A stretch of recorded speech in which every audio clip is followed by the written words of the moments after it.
it's Shawn Shepheard here with Sierra Sandison after 1 year, almost a full year, Miss Idaho, and Yeah. national TV and hundreds of speaking appearances and a whole lot of other stuff.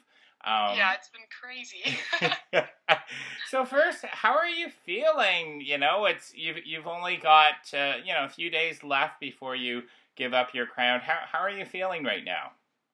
I just can't believe the year went by so quickly. I guess, I always, whenever, the first time I set my heart on becoming Miss Idaho, after hearing about Nicole Johnson, it was just, this distant thing, and I, pictured myself winning, I pictured myself going to Miss America, but, whenever I imagined it, I never imagined giving away the title at the end of the year.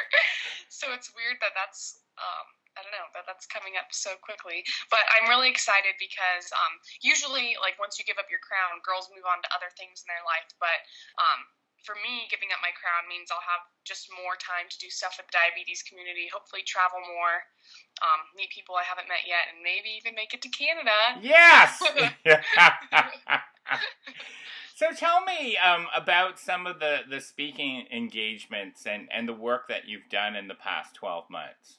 Yeah, okay, so obviously, right after I won Miss America, I had 8 weeks to prepare, right after I won Miss Idaho, I had 8 weeks to prepare for Miss America, which is insane. I was the very last state crowned, which means the other girls had been, had an extra 8 weeks on top of mine, or even more in some cases, to get ready for Miss America. So I was really crunched for time. And then a couple days after I won, Show Me Your Pump went viral, and that meant I was doing 5 to 10 interviews a day. One of them was with you, and then flying out to Dr. Oz, and just extra chaos on top of everything else. But I think it was good because it was interview prep for Miss America, so it was still helping me get ready.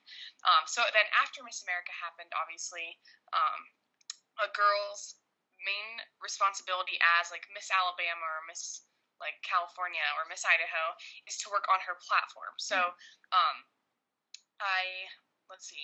So it was pretty easy for me. I've done a lot, but I feel like it's come pretty easily because people just email me and ask me to come to their event wherever it is in the country, and they cover my cost of airfare and a speaking fee. And so every weekend I've been able to go out of state. And so yeah, one of my directors here in Idaho calls me the mini Miss America because I think I've been over, 23 was the last time I counted, and that was 23 states is the last time I counted. So, wow. And that was a few weeks ago, so I've added a couple, but it's been insane.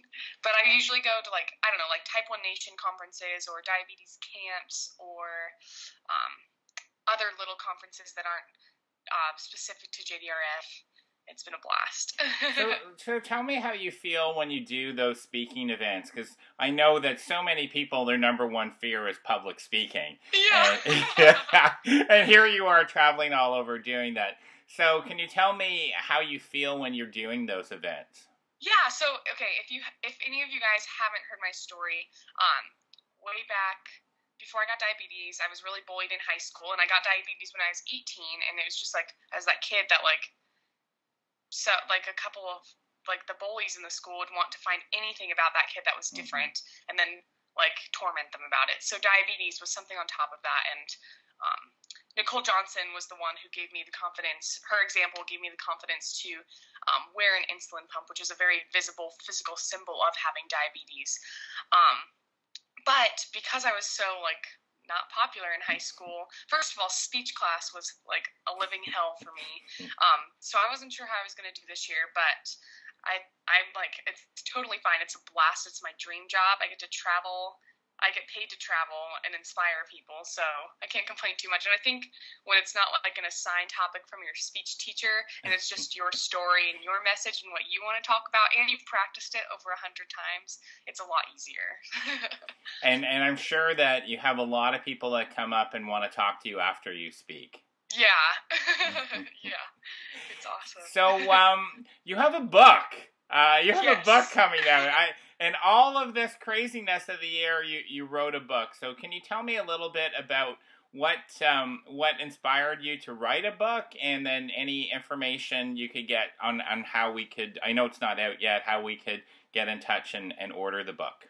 Yeah, so One of the most frequently asked questions I get after my speech is over is if you could go back in time and tell, sorry, there's hair getting in my mouth. Okay.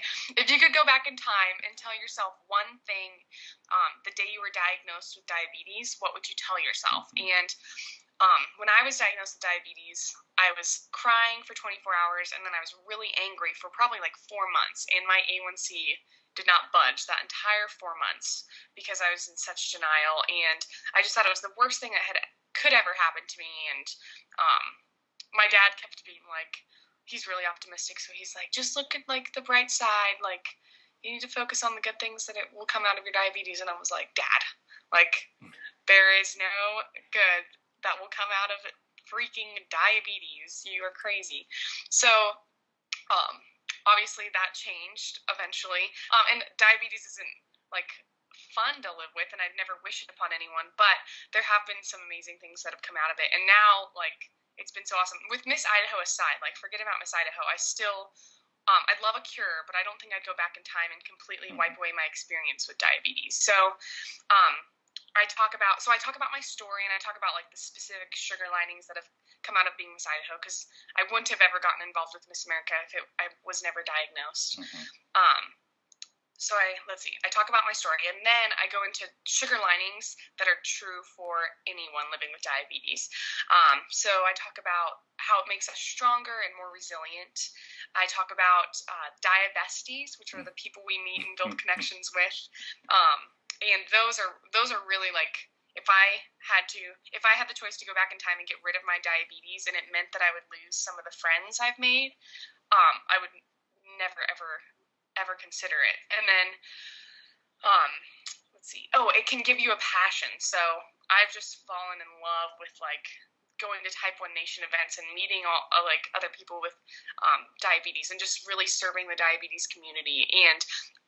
And then finally, it can give you a greater ability to show compassion and empathy, because we go through pain of being misunderstood, maybe being mistaken for Type 1, or hearing hurtful comments, or just dealing with the daily frustration or feeling of failure that comes along with the blood sugar, the bad blood, or the out of range blood sugars. Even when you do everything right, you still are gonna experience failure, and it's emotionally difficult to deal with. But that gives us a greater ability to relate to other people who are going through hard things, even if it has nothing to do with Type 1 diabetes, because we know what it feels like to be different, or to deal with pain, or to deal with the frustration. And so those are the four main things I talk about. I talk about some other little silly things, but I think the coolest thing about it is that those four things are true from most adversities that people face in their life. So, yeah. So again, it's called Sugar Linings, Finding the Bright Side of Type 1 Diabetes. And it'll be published on Amazon for both print and Kindle on June 21st, the day after I give it my crown. So. And that's the first day of summer too. Is it? Yes. That's funny. I didn't know that. That's awesome. Yeah, so I the kids would say, it drops, right? It drops on June 21st is when it comes out. And it's I think I wrote it in mind for anyone living with Type 1 diabetes and anyone facing any adversity, but it's also it would also be a great gift for if you have a family friend who got diagnosed with Type 1. It was one of the biggest audiences that it was written in mind for are people who just got diagnosed with diabetes and are facing their first day of insulin shots or whatever, and just are completely hopeless and don't know what this means for their life. So wow, well, that's exciting. So looking back on the year, what did you learn most about yourself over this last 12 months? Okay, so I think it's something I talk about in my book a little bit, and let's see. So leading up to me winning Miss Idaho, my platform wasn't diabetes, and it was because it was diabetes for a while, and then for a year I switched it to just helping my sister with her the organization that she started working with kids with disabilities, and that was because I felt like with everything I was doing for the diabetes community back then, I was just getting burnt out, and you hear over and over again, you are so much more than your disease, don't let diabetes become your identity, blah, blah, blah. And I felt like with all the time I was spending, not only on my own diabetes care, but in the diabetes community, that it was becoming my identity. And now that I've been involved with it, like, very, very heavily for this year, I realized that it's not that my diabetes has become part of my identity, but what I've done in spite of, or because of this disease. I'm really proud of what I've done. So it's like that part becoming part of my identity is identity has now become a good thing. And every time I go to a like JDRF or other diabetes event around the country, I just like fall more and more and more in love with the people that I meet. And just the feeling of being understood for once. It's like, I always tell people, it's like diabetes camp for adults is going to like diabetes conferences. It's true. It's true that the people that we meet, and I so agree with you, Sierra, that, you know, I'm so lucky that the people that have come into my life because of diabetes. So yeah, I hear ya. Okay, last question. Okay. Is, you know, the burning question is, what's next? What's next for Sierra after June 21st? Yeah, so thankfully, I don't have to. Usually, girls like stop being like Miss Idaho after they give up their crown.